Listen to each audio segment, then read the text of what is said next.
কারণ কি? আকাশ জমিন হইল সৃজন নবীর কারণে। কন্যা আকাশ জমিন হইল সৃজন নবীর কারণে, সেই জমিনে খেলে আল্লাহর ওলিগণে। হায়রে সেই জমিনে খেলে আল্লাহর ওলিগণে। নবীর উম্মতেরই তো খেলবো, জমিনটা সৃষ্টি তো আমরা নবীর উসিলায়। দেখি আজকাল কি হয়। বাচ্চাটা খাড়ের নিচ থেকে বাহির করে মহিলা নিজেই কুলো করে আবু বকরের কুলে উঠাইলো ছাগলের বাচ্চা। আবু বকর কুলে গিয়ে নিয়ে যাইতেছে নবীজির সামনে। নবীজির সামনে নিলে ছাগলের বাচ্চা খালি নবীর দিকে চায়। ছাগলের বাচ্চা নবীরে চিনিনি, খালি চিনি না, খালি আমরা। হুজুর রাসূল বলেন দাঁড় করাও। ঠিক মতো দাঁড়াইতে শিখে নাই, বাচ্চা ছোট তো দাঁড়ায় নবীর ভাই চাই দিছে। যতই হোক ছোট, ছাগলের বাচ্চা নবীরে চিনিনি। এই বাচ্চা খুলে গিয়ে আবু বকর সামনে হাজির করছে। রাসূলুল্লাহ এর বাচ্চা এটা নিজেই দুধ খায়, হুজুর আমরা রেখে দুধ দিতে পারবো? রাসূল কই তুমি চিন্তা করো না, দাঁড়াও। বাচ্চাটা নিচে খাড়া করে নবীজি হাত বাড়াইছে, আল্লাহ আমার আবু বকরের পেটে খিদা, তো বকরির বাচ্চা লইছি ইহুদির বাড়িতে। বাচ্চা ইহুদির, দুধ তো আর ইহুদির না, তুমি এই বাচ্চাটার মধ্যে দুধের ব্যবস্থা করে দাও। আচ্ছা আমার নবী হাত বাড়ালে আল্লাহ কবুল করেনি? এই নবী 63 বছর জিন্দেগি আমরা লেগে কাঁদছে, এখনো মদিনায় শুয়া শুয়া আমরা লেগে। শুধু দুনিয়ায় নয়, মদিনায় নয়, হাসরের জমিন যেদিন কায়েম হবে গো, আমার নবী ফুলসিরাতের কিনারে যাইয়া কাঁদবে। কেন? এই ফুলটাতে কাটতে কেটে উম্মতগুলি জাহান্নামে পড়ে যাবে। ফুলের পাশে দাঁড়াইয়া দাঁড়াইয়া আমার নবী কাঁদবে। আমার আল্লাহ বলবেন জিবরাইল, মিকাইল, ইসরাফিল, আজরাইল, দেখো না আমার বন্ধু কোথায়? আমার বন্ধু না আসা পর্যন্ত বিচারের কাজ শুরু হবে না। হাসরের জমিনে যাইয়া দেখবেন আমার আল্লাহ আহকামুল হাকিম হইয়া বিচার করার জন্য এমন একটা সুন্দর আসনে বসবেন, কিন্তু এই আসনের পাশে আর কেউ যাওয়ার অধিকার নাই। কিন্তু আমার আল্লাহর বাম পাশে আরেকটা আসন ফিট করা থাকবে, দেখবে আসনটা খালি। সকল নবী রাসূল বলবেন খোদা গো, আপনার পাশের আসন কার জন্য বসাইছেন? কিন্তু আসন যার জন্য বসাইছেন এই মহামান্য ব্যক্তিটা কোথায়? আমার আল্লাহ বলবেন আমি তো সেই ব্যক্তির অপেক্ষায় আমিও বসে আছি, বিচারের কাজ শুরু হবে না, আমিও বসে আছি। এমনি সময় আল্লাহ নির্দেশ দিবেন জিবরাইল রে দেখ আমার বন্ধু কোথায়। জিবরাইল ঘুরতে ঘুরতে কোথাও পাবে না, যাইয়া দেখবে আমার আপনার নবী ফুলসিরাতের কিনারে যাইয়া ফুলসিরাতের পুলের দিকে তাকাইয়া নবী কাঁদে। পিছন দিয়ে ডাক দিবেন ইয়া রাসূলুল্লাহ, কাঁদতে হবে না, আসুন বিচারের কাজ শুরু হবে। আল্লাহ অপেক্ষায়। রাসূল জবাব দিবেন না, আবার ডাক দিবেন, জবাব দিবেন না। তিনবারের মাথায় আবার রাসূল জিবরাইলের ডাকে মুখটা যখন ফিরাইবেন, জিবরাইল দেখবে আমার নবীর চোখের পানি পড়তে পড়তে চোখের দুইটা সাইড কালো হয়ে গেছে। তারপরে দেখবে আমার নবীর দুই পাশে কাদা মাটি লাইগা রইছে। জিবরাইল ডাক দিবেন ইয়া রাসূলুল্লাহ, এই ফুলসিরাতের ফুলের পাশে দাঁড়াইয়া দাঁড়াইয়া কাঁদতেছেন, এত কান্দা আর কাঁদতে হবে না, আসুন। এমনি করে নবীর চোখের দুইটা কালো সাইড যখন দেখবে, জিবরাইল বলবেন প্রভু গো, তোমার বন্ধুর চোখে দুইটা সাইড কালো দেখা যায় কেন? আমার আল্লাহ বলবেন জিবরাইল আমার বন্ধু উম্মতের ব্যথায় কাঁদতে কাঁদতে দুইটা সাইড কালো হইয়া গেছে। জিবরাইল বলবেন ইয়া রাসূলুল্লাহ, আপনার দুই পাশে কাদা মাটি দেখা যায় কেন? আমার নবী বলবেন জিবরাইল আমি মদিনার রওজা পাকে শুয়ে শুয়ে রে আমার উম্মতের জন্য কাঁদতে কাঁদতে মদিনার মাটি কাদা হইয়া আমি নবীর শরীর মুবারকে লাইগা গেছে। আল্লাহু আকবার, ইয়া রাসূলুল্লাহ, ইয়া গাউসুল আজম জিন্দাবাদ, মাশাআল্লাহ, জিন্দাবাদ জিন্দাবাদ নবীর সেনা জিন্দাবাদ, বলুন জিন্দাবাদ জিন্দাবাদ নবীর সেনা জিন্দাবাদ। আমল করো নামাজ রোজা কায়েম করো সুন্নিয়াত, আমল করো নামাজ রোজা কায়েম করো সুন্নিয়াত। জিন্দাবাদ জিন্দাবাদ নবীর সেনা জিন্দাবাদ, জিন্দাবাদ জিন্দাবাদ নবীর সেনা জিন্দাবাদ। আসুন আগে ভারী সংক্ষেপ আলোচনা, সামনে বহুত আলোচনা রয়ে গেছে। এবার ডাকতেছে কি হুজুর, বাচ্চাটা আল্লাহ হাত নবীজি হাত বাড়াচ্ছে, দেন না। বাচ্চাটার মধ্যে ছাগলের বাচ্চায় দুধের ব্যবস্থা, নবীর ডাক আল্লাহ শুনেনি, শুনে শুনে বলে খালি শুনে না। আল্লাহ কয় বন্ধু গো, খালি তুমি না, তোমার উম্মত যদি বাড়ায়, হাতটা বাড়াইতে দেরি, আমি কবুল করতে দেরি করি না। আবু বকর কয় আমি দেখি বকরির আস্তে আস্তে বড় হয়ে গেছে, দুধে ভর্তি হয়ে গেছে। ওই ইহুদি মহিলাটা বাড়ির ভিতর থেকে দেখতেছে, হায় হায় এই খেলা তো জীবনে দেখি না। কিন্তু যেই লোকটা ছাগলের বাচ্চাটা নিল, তার নাম তো জিজ্ঞাসিলাম, সে তো কইল আবু বকর। আর একটা লোক যে দোয়া করলো ছোট বাচ্চা বড় হইয়া দুধে বেড়ে গেল, এই লোকটার নাম জানি কি, কিন্তু দেখতে কত সুন্দর। আচ্ছা আচ্ছা, দুধের ব্যবস্থা হয়েছে, একটা বান্ড নিয়ে আসো। দৌড়ায় গেছে, মা মা একটু বান্ড দাও, একটু বালতি দাও। বেদি বাড়ির ভিতরে দৌড়ায় গেছে, বালতি না বালতি নাও, বালতি খালি ছাগলের নিচে দৌড়ছে, বালতির দুধে ভরে গেছে। কার দোয়ায়?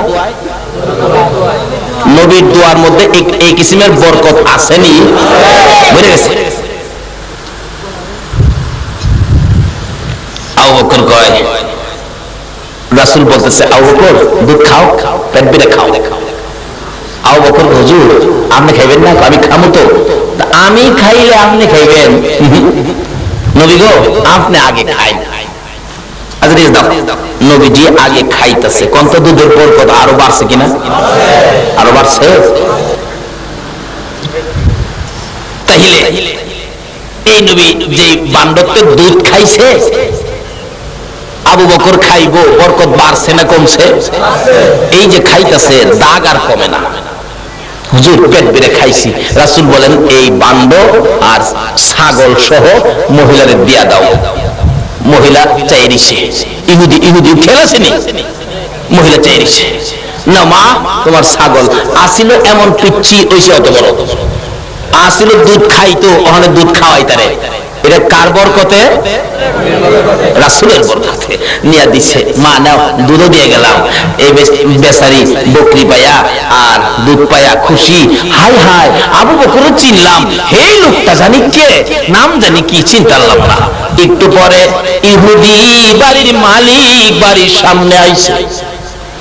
বাড়ির সামনে দাঁড়াইয়া দাঁড়াইয়া চোখের বাড়ি সারে, আমার বাড়িতে না জানি কি অনুষ্ঠান আজকা হইয়া গেছে। বিয়া বাড়ি, এটা বিয়ে হয়ে গেলে বাড়ির সামনে 2-4 দিন হাড্ডি গুড্ডি দেখা যায় না, একটু গন্ধ টন্ধ করে না। আমি বাড়িতে নাই, না জানি কি অনুষ্ঠান আমার বাড়িতে হয়েছে। বাড়ির ভিতরে ঢুকলো না, ইহুদি বাড়ির সামনে দাঁড়ায় ডাকতেছে, বিবি বিবি রে আয়, বেরিয়ে আয়। বিবি বেরিয়ে আসলেন। স্বামী এতক্ষণ পরে কোথা থেকে আসছেন? জানেননি আজকে বাড়িতে কি হয়েছে? আল্লাহু আকবার। ইহুদি বাড়ির সামনে দাঁড়ায়া ডাকে, বিবি আমি তো টের পাইতেছি বড় অনুষ্ঠান আমার বাড়ির সামনে হয়েছে রে বিবি, বল কি হয়েছে? এই খবর না লইয়া বাড়ির ভিতরে যাব না। বিবি বলতেছেন, স্বামী গো একজন লোক যার নাম আবু বকর, তার এমন একজন সুন্দর ব্যক্তি সঙ্গে লইয়া বাড়ির সামনে দিয়ে যাইতেছিল। আবু বকর বলেন বকরির বাচ্চাটা দেওয়ার জন্য। স্বামী গো বকরির বাচ্চাটা আবু বকর নামের ব্যক্তির কাছে দিলে, লোকটার কাছে নিয়ে গেলে দোয়া করে দিলে, দেখো বাচ্চাটা কত বড় বকরি ছাগল হয়ে গেছে। স্বামী দোয়া করলে দুধে ভরপুর হয়ে গেছে, বালতি ভরে গেছে, তারা খাইয়া বকরি আর দুধ আমারে দিয়ে গেছে। এবার স্বামী বলতেছেন, বিবি সোনার খনি পাইলি, ধরতে পারলি না। বিবি গো, কে আসছিল জানি, টের পাইছো নি? ধরতে পারলে না, বুঝতেই পারলে না। যিনি তোর বাড়ির সামনে কাণ্ড কারখানা করেছে, ইনি হলেন আখিরি নবী রাহমাতাল লিল আলামিন। বিবি গো, বলে দে এই নবী কোন রাস্তায় গেছে গো? বিবি বলে দে, আমার কলিজা মানে না, আমার মন মানে না, ইহুদি ডাকতেছে। বিবি বলে দে কোন রাস্তায় গেছে? ইহুদির স্বামী। বিবি বলতেছেন, স্বামী গো, পিছনে দৌড়াইয়া যাইয়া আমার নবীর পাশে দাঁড়াইয়া চিৎকার মারছে, ইয়া রাসূলুল্লাহ, আমি ইহুদি আপনার পাশে দৌড়ে আসলাম। হুজুর, যেই বাড়ির বকরির থেকে দুধ খাইছেন আমি সেই বাড়ির মালিক। আল্লাহর নবী গো, আমার বিবি আপনারে চিনতে পারে নাই গো হুজুর। আমি বাড়ির সামনে এসে প্রমাণ পেয়েছি আখিরি নবী বুঝি আমার বাড়ির সামনে আসছিল। বিবির কাছে ঘটনা জানতে চাইয়া রাস্তা পাইয়া আপনার নবীর পাশে আসছি, আর দেরি করতে রাজি না। আমারে কালিমা পড়াইয়া দেন, মুসলমান বানাইয়া দেন। জোরে জোরে কোন সুবহানাল্লাহ। এই বরকতের নবী যে বকরি দোয়া করে দুধ বাহির করে খেয়েছিল, কিতাব বলেন একটানা 30 বছর পর্যন্ত নবীর দোয়ার বরকতে একটানা দুধ দিয়া গেছে 30 বছর। আবু বকর বলেন, আমি ছিলাম নবীর সঙ্গী। নবীর সঙ্গী হইয়া আবু বকরের লাভ হলো না লস হলো? যাইতেছে, মদিনা যাবে। যাই হোক, মদিনার সীমানায় যাওয়ার সময় বহু ঘটনা ঘটেছে, এখানে ওয়াজ করলে 2 ঘন্টা। এই আবু বকর হিজরত করেন, নবীর সঙ্গী ছিলেন আবু বকর। বলতেছিলাম, এই আবু বকরকে মসজিদে নববীর বারিন্দায় দরজার মধ্যে পরীক্ষা চলছে। খেয়াল আসেনি কথা না? পরীক্ষা করতেছে কে? জিবরাইল, মানুষের বেশ ধরে। হুজুর, ও আল্লাহ, তোমার নাম ওই? আচ্ছা তুই বলো তো জিবরাইল কই আছে? কয় হুজুর, জিবরাইল বিচারতেছেন, কি দরকার? জিবরাইল তো আমার দরকার আছে। আবু বকর কয়, আচ্ছা আপনার নাম কি? আপনার বাড়িটা কই? জিবরাইলের সাথে কি হিসাব কিতাব? জিবরাইল কয়, কি বিপদে বলবেন রে, কেরাই ছিল আবার জিগাইতাম। আল্লাহ লড়িস না, সাইজ কিরা লাগবে। আচ্ছা আমার নাম পরে, আপনি করেন, কত সময় দেন? কতদিন? 2 মাস? কয় না, 1 মাস না, 1 সপ্তাহ, 1 দিন কনা, চোখের পলকে।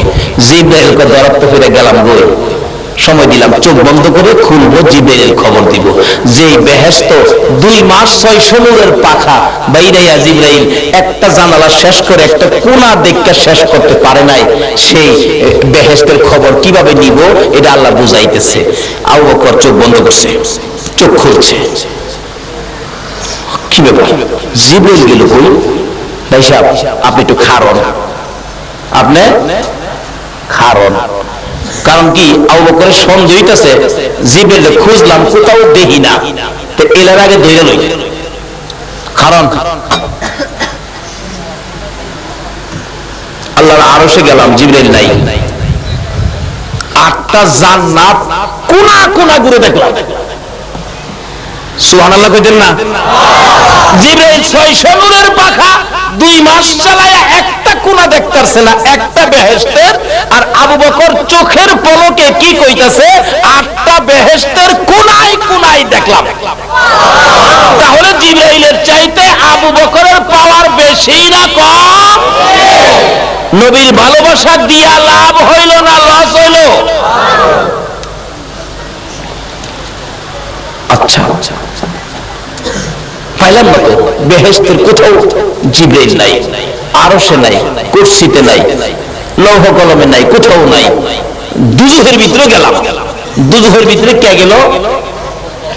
বলবো দুজুহের ভিতরে গেল, আবু বকর আগুনে ধরলো না। আচ্ছা আগুনে কি হবে ভেতরে? জাহান্নাম দেখলাম। বলুন জাহান্নামে আবু বকর যাওয়ার পর জাহান্নামের আগুন ঠান্ডা হয়েছে কিনা? কোন জাম আছে? কোন গ্যাদারিং আছে? এটা মন্দিরে আইলে যদি জাম ক্লিয়ার হয়, পিআইডি সিআইডি ভিআইডি দিয়া আমার আল্লাহ কয় আমি রহমতের ফেরেশতা দিয়া জাহান্নামের আগুন আবু বকরের খাতিরে ঠান্ডা করে দিলাম। আবু বকর বলেন 7টা জাহান্নাম ঘুরে ঘুরে দেখলাম। ও ও ও ভাই তোমার পরিচয় পাইলাম না। 7টা জাহান্নাম ঘুরে ঘুরে দেখলাম, কোথাও জিবরাইল নাই। 8টা জান্নাত ঘুরে ঘুরে দেখলাম, কোথাও জিবরাইল নাই। আল্লাহর আরশ কুরসি দেখলাম, জিবরাইল নাই। মাশরিক থেকে মাগরিব, শিমাল থেকে জুনুব পর্যন্ত দেখলাম, জিবরাইল নাই। 7 আসমান 7 জমিন ঘুরে ঘুরে দেখলাম, কোথাও জিবরাইল নাই। ভাই আপনি মনে কিছু নিয়েন না, একটু কাছে আসেন। ভাই মনে কিছু নিয়েন না। জিবরাইল কই খোদা গো, দরাত বুঝি পড়ছি। খাবা মায়া ধরছে। ভাই মিথ্যা কথা কইেন না, কোথাও যখন জিবরাইল নাই, এখানে আমি তো আবু বকর, আমি তো জিবরাইল না, আমি আবু বকর। সত্য করে কোন আপনি কি জিবরাইল না? আপনি জিবরাইল না? জিবরাইল চোখা কোথা গো কিছে মাদ্রি ছড়া গো কি কইতা পরিচয় দিয়ে আনাইতে সারতো না। নিজের সুরত ভাই ঘিরা আবু বকর সাইরা দেন, আমি ওই জিবরাইল। কত মাদ্রি কথা আছে, আমার কোন ঘুরাইছো কি লিখে আগে কইতাল না। আবু বকর সাইরা দেন, আজকে মাইকটা গেলাম আখিরি নবীর উম্মতের পাওয়ার যে জিবরাইলের চাইতেও যেই বেহেশতে আমি জিবরাইল 600 নূরের পাখা চালায়া 2 মাসে একটা কোণা দেখতাম না। এই নবীর উম্মত বিজলি আকারে চোখের পলকে 8টা জান্নাত দেখার ক্ষমতা রাখে। বরকতটা হলো নবী মুহাম্মদুর রাসূলুল্লাহ সাল্লাল্লাহু আলাইহি সাল্লাম। এই নবীর নাম আল্লাহ নিজে রাখছেন রাহমাতাল লিল। এই রবিউল আউয়াল চাঁদে নবী দুনিয়ায় আসছে, আসার সময় আল্লাহ সব দরজা রহমতের খুলে দিয়েছেন। আবার এই চাঁদে নবী দুনিয়ার জমিন থেকে বিদায় হয়ে গেছেন। বিদায় যেদিন হবেন, আমার নবী মা আয়েশা সিদ্দিকা রাদিয়াল্লাহু তাআলা বলেন, আমি তো দূরে বসে বসে কাঁদি, নবীজির অবস্থা কেমন দেখা যায়। খাতুনে জান্নাত ফাতেমাতুজ জাহরা বলেন, আমি আমার বাবার পাশে ছিলাম। ফাতেমা বলেন, আমি আমার বাবার পাশে ছিলাম। এমন সময় ডাকতেছে, ঘরের মধ্যে দরজার মধ্যে কে যেন ডাকতেছে। কে? হুজুর আমি। আমার নবী বলেন, ফাতেমা গো দরজা খুলে দে, ও ফাতেমা দরজা খুলে দে। ফাতেমা বলেন, আমি দরজা খোলার জন্য দরজার পাশে যাইয়া দেখি এমন একটা লোক দাঁড়িয়ে আছে, যার মাথাটা আকাশে, পাও দুইটা জমিনে। বাবা এই লোকটা কে? আমি জীবনে কোনোদিন দেখি নাই, আমার ভয় লাগে, আমি দরজা খুলবো না। আমার নবী বলেন, ফাতেমা গো দরজা খুলে দে গো, তার নাম মালাকুল মাউত আরজাইল। এখন আসছে, তুমি কিছুক্ষণের মধ্যে এতিম হইয়া যাইবা। আজরাইল ঘরের ভিতরে ঢুকলে নবীজির বুক মুবারকের উপর হাত রাখলে ডাকতেছে, আজরাইল একটু রাখো, একটু রাখো, আমার ভাই জিবরাইল আসো। সঙ্গে সঙ্গে জিবরাইল হাজির। জিবরাইল নবীর চোখের পানি দেখে ডাকতেছেন, ইয়া রাসূলুল্লাহ কাঁদেন কেন? ও জিবরাইল কান্দি রে, আমি নবী যদি এই জগৎ থেকে বিদায় হয়ে যায়, আমার গুনাহগার উম্মতের কি উপায় হবে? আমার আল্লাহ বলেন, জিবরাইল আমার বন্ধুর কানে খবর দে, আমার বন্ধুর কান্না আমি সইতে পারি না। যা যা কথা দিলাম, আমার বন্ধু চলে আসলে আমার বন্ধুর উম্মতের পাশে সুখে দুঃখে আমি আল্লাহ সব খবরাখবর নেব। তারপর নবী কান্দে। আমার আল্লাহ বলেন, জিবরাইল জিজ্ঞাসা করো কেন কান্দে? হ্যাঁ জিবরাইল আমার উম্মতেরা নিয়ে জাহান্নামে যায়। আমার আল্লাহ বলেন, বন্ধুকে কথা দিলাম, তোমার উম্মতকে জান্নাতি না বানাইয়া দুনিয়ার জমিন থেকে আমি আল্লাহ আনবো না। এরপর নবী কান্দে। আমার আল্লাহ বলেন, বন্ধু গো এখন কেন কান্দো? ও জিবরাইল আমার বন্ধুর বলে দে, এই বিদায় মুহূর্তে যখন আমার বন্ধু কান্দে, আমি আল্লাহ কথা দিলাম গো, যতক্ষণ পর্যন্ত তোমার একটা উম্মত বাকি থাকবে, ততক্ষণ পর্যন্ত আমি আল্লাহ মাফের দরজা বন্ধ করব না, আমি আল্লাহ জান্নাতের দরজাও বন্ধ করব না। বলতেছিলাম যে নবীর আগমনের রহমতের দরজা খোলা, যে নবীর বিদায় মুহূর্তে উম্মতের মাফের দরজা খোলা, এই নবী পাইয়া লাভ হলো না লস হলো? নবীজির বুক মুবারকে জিবরাইল হাত দিলেন কোরআন শরীফের বিধান পালন করার জন্য। যদিও নবী মৃত্যুবরণ করেছে, আমাদের মতো মৃত্যু নবী হয় নাই। কি বলেন? আমাদের মতো হয়েছে? মৃত্যুর খবর ছড়ে গেছে, নবী ইন্তেকাল করেছে। হযরত ওমর বলেন, আমি দৌড়ায় গেলাম নবীজিকে দেখার জন্য, যা দেখি নবীজিকে চাদর দিয়ে ঘুরে রাখছে। আমি ওমর নবীজির মুখ মুবারকের চাদরটা সরাইলাম, চাদর সরাইয়া দেখি আমার নবীর দুইটা ঠোঁট এইভাবে লড়তেছে। আমার নবীর মুখের কাছে কানটা নিয়ে শুনি আমার নবী এখন উম্মতি উম্মতি বলে কান্দে। বলুন, মানুষ মৃত্যুবরণ করলে কি আর ঠোঁট নড়ে, কানতে পারে? বাইরে এলেও নড়ে না। আমার নবী ঠোঁট নড়ে। আমাদের মতো মৃত্যু আমার নবীর হয় নাই, শুধুমাত্র একটু আইন পালন করেছে, একটু সিস্টেমটা খালি দেখাইছে। কোরআন সত্য, যেহেতু আল্লাহ বলেছেন কুল্লু নাফসিন যায়িকাতুল মাউত।